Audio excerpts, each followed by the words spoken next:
This is one of a series of videos where we're going to look at some real-world examples of how to incorporate AI into Sitecore.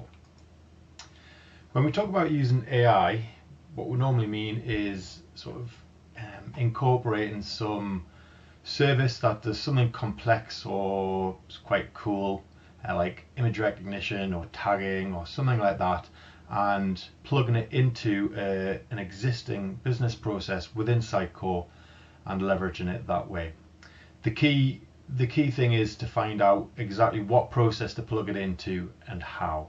So the first thing we're going to look at on this video is something called the Azure Vision API, and we're going to use it just to do some basic image recognition. So in this example, we have a process which is tied into the on save action. So when we upload a file, like so,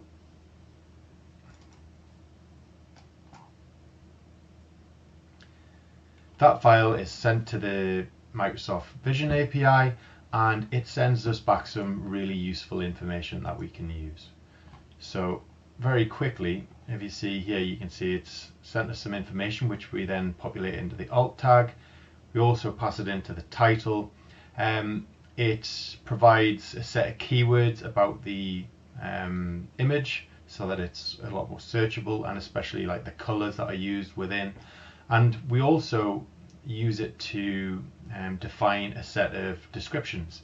In our case, we have a set of predefined image sizes, and if they match a certain criteria, we'll label them, for example, as a banner image or a pod image or such and so forth.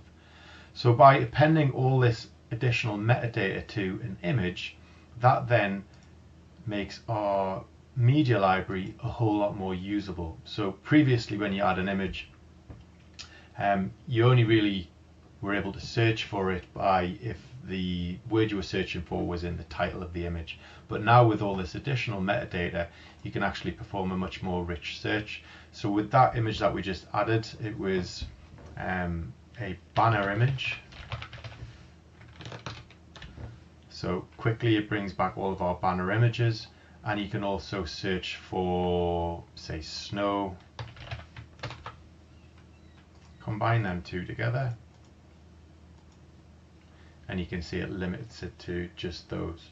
So very quickly, by appending all this metadata, you can allow users to search the entire content tree of the media library without having to know exactly where everything is. So especially in our institution, over time, people have buried their images within sort of deep